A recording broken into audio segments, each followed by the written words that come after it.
आप देख रहे हो सच्ची घटनाएं। तो चलिए बढ़ते हैं आज की इस कहानी की ओर। आज की कहानी में हम जानेंगे कि कैसे एक लड़की जिसके 1 महीने बाद शादी होने वाली थी और उसके साथ क्या होता है, एक दर्द भरी दास्तान को सुनते हैं। मित्रों, मेरा नाम रहमान है और मैं उत्तर प्रदेश का रहने वाला हूँ। आज मैं आपको अपने मित्र के साथ एक सच्ची घटना सुनाने जा रहा हूँ जिसका नाम वसीम है। हम और वसीम दोनों बहुत अच्छे दोस्त हुआ करते थे। हमारी बात एक दूसरे को हमेशा शेयर करते थे। जब हम कॉलेज में आए तब वसीम की सगाई हो गई थी और उसकी मंगेतर जिसका नाम रेशमा था। वसीम रेशमा से बहुत प्यार करता था और वो दोनों रात को बहुत सारी बातें किया करते थे। एक दिन की बात है कि वसीम ने मुझे बताया कि उसकी मंगेतर जब रात में बातें कर रही थी तब उसकी आवाज़ कुछ बदली बदली नज़र आई और उसकी मंगेतर रेशमा ऐसा कह रही थी कि तू ज़्यादा मत बोल वरना तेरे को वहीं दफन कर दूंगी। वसीम एक बार तो ये सुनकर चौंक गया और फिर सोचा शायद रेशमा मजाक कर रही है। फिर वसीम भी उसको मजाक में बोला, क्या कर लेगी तू, मैं देखता हूँ। तभी रेशमा की बदली हुई आवाज़ आई कि आज रात देख तेरे साथ क्या होता है। यह कहकर उसने मोबाइल रख दिया। अगली सुबह जब वसीम मुझसे मिला तो उसने पूरी आप बीती मुझे सुनाने लगा। उसने मुझे रात को फ़ोन वाली बात बताई और उस रात उसके साथ जो हुआ वो भी बताया। उसने बताया कि रात 2-3 बजे के आसपास अचानक उसकी नींद खुली और उसके सामने एक सफ़ेद लंबी दाढ़ी वाला आदमी बैठा था। वो बोलने लगा, ले मैं आ गया, अब देख तेरे साथ क्या होता है। उसने वसीम के गले को पकड़ लिया और वसीम की सांसें रुकने लगी। वसीम ने उसी वक्त अल्लाह का नाम शुरू करना, नमाज पढ़ना शुरू कर दिया तो वह सामने से गायब हो जाता है। मुझे वसीम की बात सुनकर बहुत अचंभा हुआ कि ऐसे कैसे हो सकता है। उसके अगले दिन वसीम ने फिर अपनी मंगेतर से मोबाइल पर बात की और बोला, कल रात तूने मुझे क्या अनाप शनाप बोल रही थी।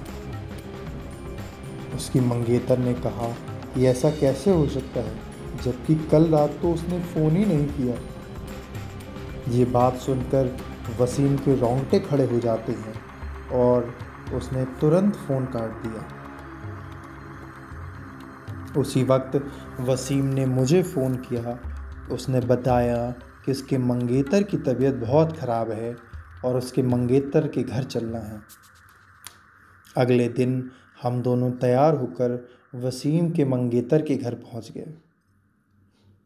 वहाँ जैसे ही हमने दरवाज़ा खटखटाया तो उसकी मंगेतर सामने आकर खड़ी हो गई और उसकी फिर वही बदली हुई आवाज़ में बोली, तो फिर आ गया, तूने अगर अंदर कदम भी रखा तो यहीं पर तेरा जनाजा निकाल दूंगी।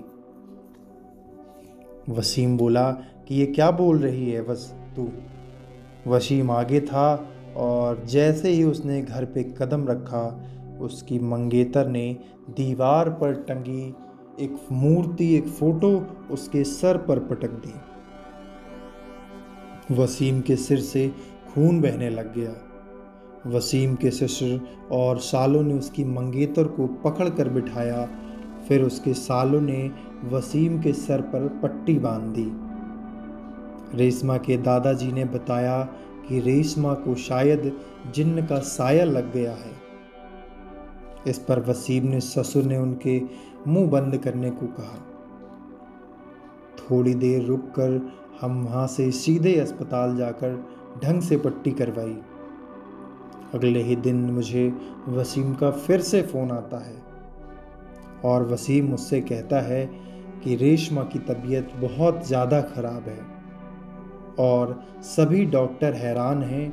रेशमा की बीमारी का कारण नहीं पता चल पा रहा है। सभी हैरान थे कि ऐसी क्या बीमारी है जिसका इलाज डॉक्टर के पास नहीं है। फिर क्या रेशमा को घर ले आते हैं।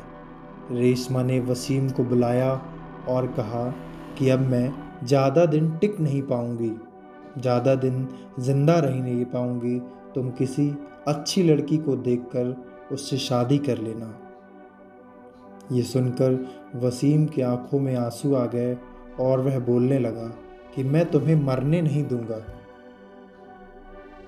फिर रेशमा के दादा ने उसको पास के ही पीर बाबा के पास ले जाने को कहा। हम उसको पीर बाबा के पास ले गए और पीर बाबा ने बताया कि इसको एक बुरे जिन्न ने पकड़ लिया है, जिसकी वजह से वो इसके शरीर को नुकसान पहुंचा रहा है। अब बहुत दूर हो गई है। पीर बाबा ने बताया कि इसका सिर्फ एक ही इलाज है और वह यहाँ से 80 किलोमीटर दूर एक दरगाह है, वहाँ इसका इलाज हो सकता है। और बाबा ने बताया इसके साथ ही वह इंसान ही जाएगा जिसे वो सबसे ज़्यादा चाहती है। वसीम ने कहा कि मैं चला जाऊंगा, मुझे बाइक चलानी भी आती है।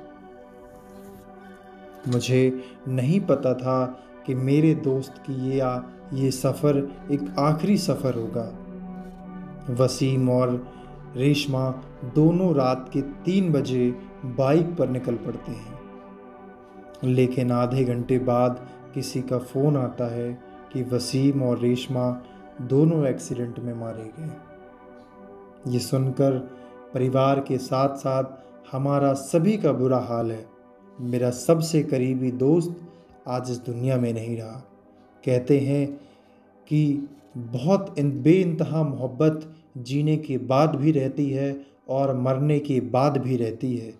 रेशमा को जो जिन्न उसके पीछे पड़ा था वो उसके पूर्व जन्म का प्रेम था, जो उसे इस जन्म में भी बेइंतहा प्यार करता था और इस जन्म में वसीम उसे बेइंतहा प्यार करता था और एक साथ ही रेशमा दोनों को नसीब हुई।